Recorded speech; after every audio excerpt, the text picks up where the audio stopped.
Okay, everyone, we're back looking at this coming weekend's games. I'm going to cut right to it. This will probably be a shorter video so you can quickly get the info you need and get your lineups in. So um, let's have a look here. So we are here at Gameweek 188. So if you didn't watch the video prior, I made a few additions here. One of the key ones here is adding a tier 2 prize level. So even if you enter the division 4s, what you want to see is whether it pays to, if what you're really going for is a tier 2 card, which is pretty much where the more valuable cards start to kick in. Is it better to play in div 4 and hope you finish a bit higher, so you get a tier 2 card, or just go for div 3, where tier 2 is the sort of bottom level reward that you can get. So we started to see what this looks like in terms of winning points over the last weekend. We don't have the final winning points yet for this kind of midweek that we're in right now, so we won't be able to see that just yet. But the gist of the previous video was that, as you can see, if you are really shooting for the tier 2 card, you're better off actually just going into div 3 from a percentage, from a chance of winning point of view. But if you kind of want a bit of a fallback, if you didn't do quite so well, if your lineup isn't quite so strong, then maybe stick into div 4, because at least as a fallback you'll win a tier 3 card, and they're not worth nothing. They have some value.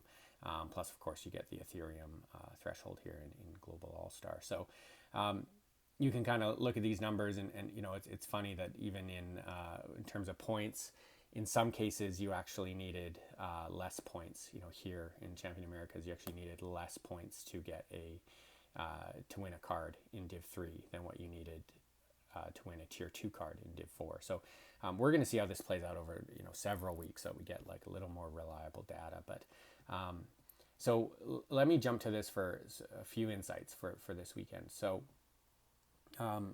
again, these participants are just as they are right now. This is Thursday morning, so these are going to increase a little, which will then bring these percentages down a bit. But, we're getting pretty close to what we think the final participant numbers will be. I've added another column here, again, constantly innovating over here. Really props to the R&D team.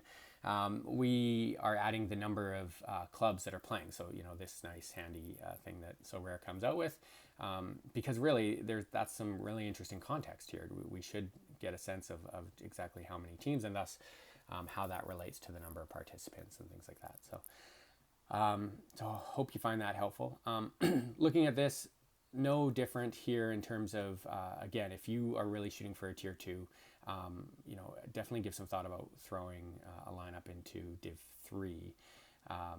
But especially if you think it's a strong lineup. So you'll have a better chance of winning, and you might just have even a less, like a lower point threshold that you have to hit. Nothing too strange along here that I'm seeing, but one thing I am seeing is one of my I guess hypotheses is that we're going to start to see Champion Americas get increasingly competitive.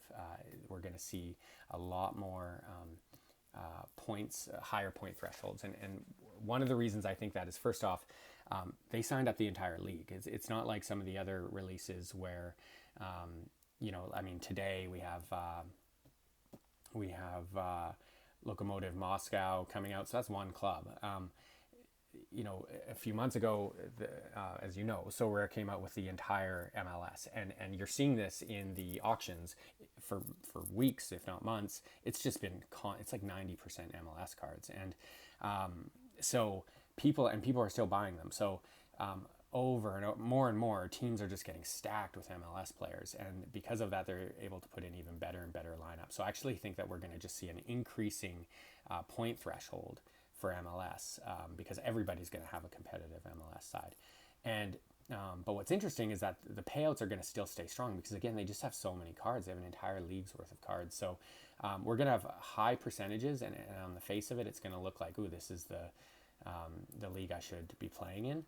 But what we're also going to see is that actually it's going to be difficult, or you're going to need probably 300, 320, maybe even 350 points to start to win things that matter. So that's kind of one prediction. We can compare. Basically, there were 34 clubs playing this week, and I don't have it here yet, but there was there was 32 last weekend, and then also with Asia, there's 12 this weekend, and there was 14, so that's pretty comparable.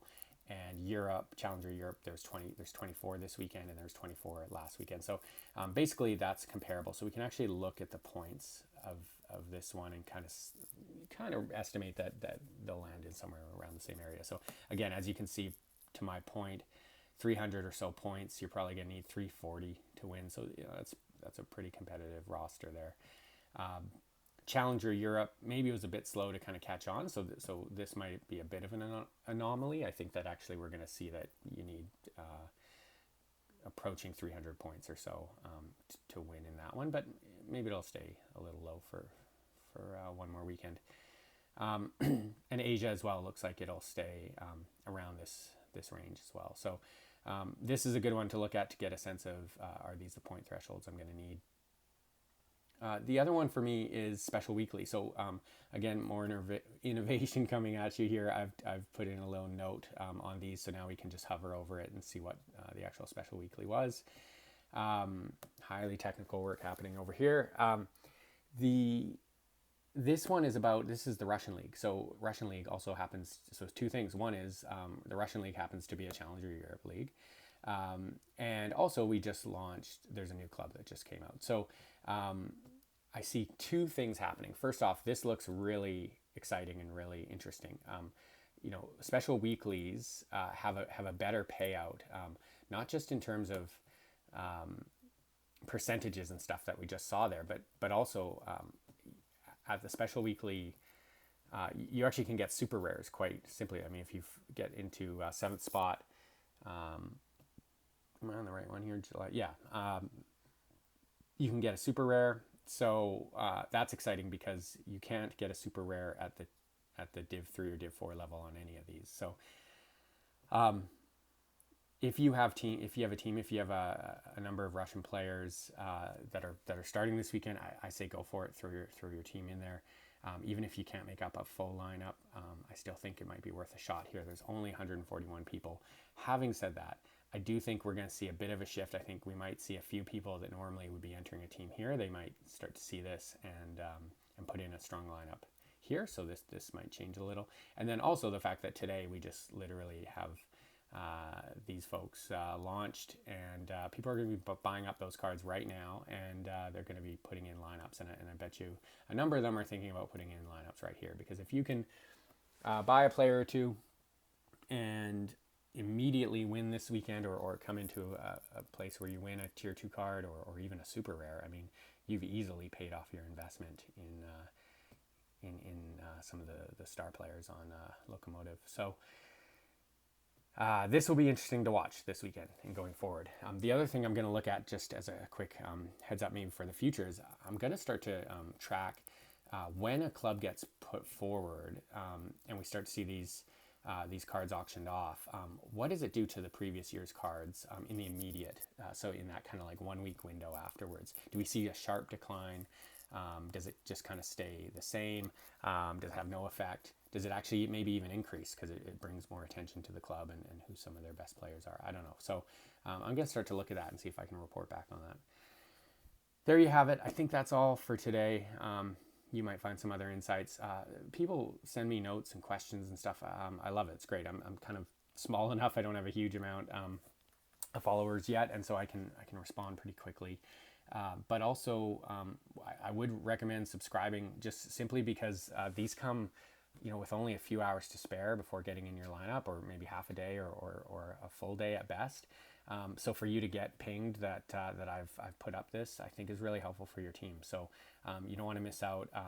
I have to do it kind of close to the deadline, like within a day, because I need to be able to rely on these participant numbers to give me a reasonable win percentage rate that I can speak to. So yeah, not just a shameless plug, but I really do recommend subscribing so that you're getting basically like up to the minute information for your lineup that'll be happening a few hours later. So all the best. Good luck to you.